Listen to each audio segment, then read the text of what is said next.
चलिए ये वाला क्वेश्चन एक बार के लिए डिस्कस करते हैं, ठीक है। क्वेश्चन क्या लिख के रखा हुआ है कि आपके पास कुछ एफ एक्स है।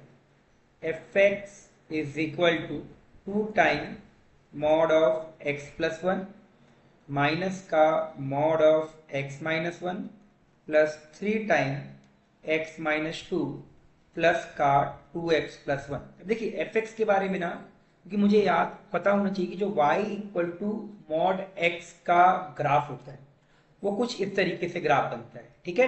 ऐसे करके ग्राफ बनता है। और y इक्वल टू जो मॉड x ग्राफ होता है ना, वो हमेशा कॉन्टिन्यूस होता है। क्या होता है? कॉन्टिन्यूस होता है, बट नॉन डिफरेंशिएबल भी होता है। कहाँ पे? एट x बराबर जीरो पे, मतलब अंदर वाली क्वांटिटी जहां पे जीरो होगी वहां पे वो क्या होगा? नॉट डिफरेंशिएबल होगा। तो इसके हिसाब से ये जो फंक्शन आएगा कॉन्टिन्यूस आएगा, continuous everywhere, continuous everywhere and साथ के साथ नॉन डिफरेंशिएबल एट कहां पे बच्चे आपका? At X is equal to minus one, one and two. ये चीज आप समझ लीजिए, ठीक है। अब एच एक्स के बारे में बात करते हैं। तो एच एक्स क्या लिख के रखा है सर आपका? ये तो एक 2x लिखा है और एक आपका 1। अगर x का वैल्यू 3 या 3 से बड़ा है या x का वैल्यू 3 से छोटा है, तो एच एक्स के बारे में आप बात करेंगे ना, तो एच एक्स केवल एक ही पॉइंट पे दिक्कत है। ये एक स्ट्रेट लाइन है, ये कांस्टेंट फंक्शन है आपका। दिक्कत कहां पे होगा? जहां पे डेफिनेशन चेंज हो रही है। कहां पे डेफिनेशन चेंज हो रही है? 3 पे। तो 3 पे ये x इज इक्वल टू 3 पे डिसकंटिन्यूअस भी है as well as non differentiable भी है, ठीक है। तो ओवरऑल मेरे को h ऑफ एफ एक्स की कॉन्टिन्यूटी और डिफरेंशियबिलिटी के लिए 4 पॉइंट पे देखना पड़ेगा। क्लियर है आप सभी का? 4 पॉइंट कौन कौन से होंगे? x बराबर माइनस वन होगा, 1 होगा, 2 होगा और 3 होगा। क्लियर है आप सभी का? आइए ध्यान से अब एक बार के लिए समझिएगा। तो y equal to H of F X. Clear है आपका? अब एच ऑफ एफ एक्स में ये तो फिक्स है कि जहां जहां पे एफ एक्स डिसकॉन्टिन्यूअस है और नॉन डिफरेंशिएबल है, वहां पे पक्का ये जो y होगा वो पक्का आपका डिसकॉन्टिन्यूअस भी आएगा और नॉन डिफरेंशिएबल भी आएगा। क्लियर है आप सभी का? अब एफ एक्स के बारे में देखिएगा। एफ एक्स आपका कहां कहां पे? देखिए कॉन्टिन्यूअस तो हर जगह पे है, तो उसमें बाहर वाले फंक्शन को कोई प्रॉब्लम होगा नहीं। दिक्कत कहां पे? नॉन डिफरेंशियबिलिटी पे। कहां कहां पे? माइनस वन पे, वन पे और आपका टू पे। मतलब ये तो फिक्स हो गया कि ये जो फंक्शन आएगा वो जो y है वो नॉन डिफरेंशिएबल आएगा। कहां पे? माइनस वन पे, वन पे और आपका टू पे।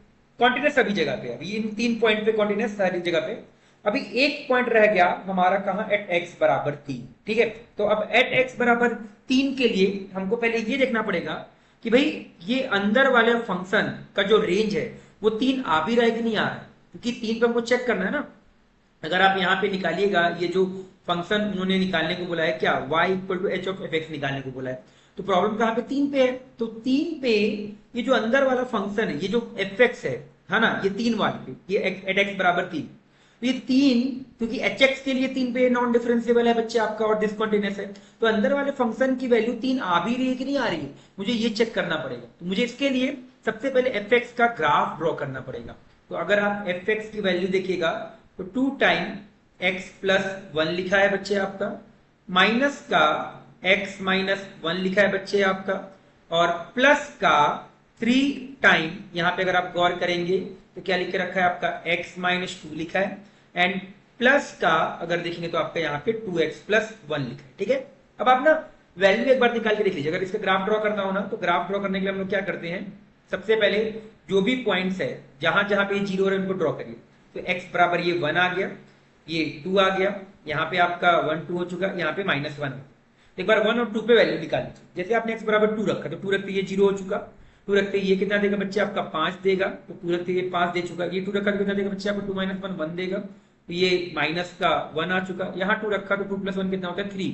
3 मल्टीप्लाई 2 कितना आ गया सर आपका? 6 आ गया। तो 2 रखने पे ये वैल्यू कितना देगा? 6 माइनस कितना आ गया आपका? 10। तो 2 रखने पे वैल्यू आपका आएगा 6, 10 आ जाएगा। ये मान लेते हैं 10 वाला वैल्यू है सर आपका। और अगर आपने 1 रखा तो 1 रखने पे ये 0 हो गया, यहाँ 1 रखने पे लास्ट में कितना आएगा? 3 आएगा। यहाँ 1 रखा तो 1 माइनस 2 कितना हो गया? Minus one. माइनस वन का मॉड कितना आ गया? 1। ये प्लस का 3 आ जाएगा सर आपका। यहाँ 0 हो चुका तो यहाँ 1 रखा तो 1 + 1 कितना होता है 2, 2 × 2 कितना आता है 4, तो ये कितना आ गया 1 पे भी वैल्यू कितनी आ रही है बच्चे आपका 10, ये आपका 10, -1 पे निकाल लीजिए, -1 पे ये -1, ये कितना देगा -1 देगा, -1 अगर तो -1 -2 -3 हो गया, उसका मॉड लोगे तो 9 आएगा, -1 पे कितना देगा -2 देगा, तो -2 का मॉड लिया तो 2 आएगा, तो ये -2 बचेगा सर आप सभी का, और ये 0 हो जाएगा, तो ये कितना आ गया आपका 6 आ गया। तो 2 पे -1 पे वैल्यू कितनी आएगी आपकी आएगी। तो ग्राफ अगर आप ड्रॉ करोगे ना तो ये ग्राफ कुछ ऐसे करके ड्रॉ होगा। अब ना आप एक बार 2 से कोई बड़ी वैल्यू ले लीजिए तो आपका ओवरऑल ग्राफ ड्रॉ हो जाएगा।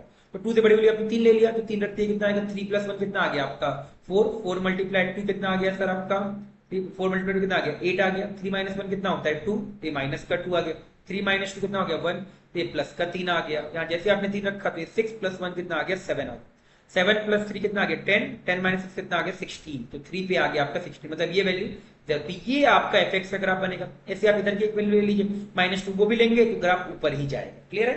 अब ये इसका ग्राफ बन गया। तो इसका क्या मतलब हुआ कि सर अगर आप ये वाला वैल्यू कितना था बच्चे आपका, ये वाला वैल्यू आपका 6 था, तो अगर आप बात करेंगे fx का, तो जो fx का जो रेंज है दैट इज क्या बच्चे आपका 6 से लेके इन्फिनिटी, मतलब fx में कभी 3 तो आ ही नहीं रहा है बच्चे आपका। जब 3 नहीं आ रहा है तो इसके डोमेन ये, क्योंकि hx के लिए अब ये जो fx का रेंज आया hx के लिए ये कैसे बिहेव करेगा, डोमेन के तरीके बिहेव करेगा, तो डोमेन में कितना आ गया सर आपका 6 से इन्फिनिटी आ गया, मतलब ये जो y है इसका डोमेन ही सर आपका 6 से लेके कहां तक आ गया इन्फिनिटी तक आ चुका है सर आपका। तो मतलब 3 तो यहाँ पे अचीवेबल ही नहीं है। जब 3 अचीवेबल ही नहीं है यहाँ पे तो मुझे x बराबर 3 पे आपका चेक करने की रिक्वायरमेंट नहीं थी। मतलब केवल कितने पॉइंट पे बच्चे आपका 3 पॉइंट पे, मुझे मतलब केवल 3 पॉइंट पे मेरे को ये क्या आएगा आपका नॉन डिफरेंशिएबल आएगा, और कॉन्टिन्यूअस तो सभी जगह पे आएगा। इसका आंसर क्या आ जाएगा सर आपका A एंड C आ जाएगा। Thank you.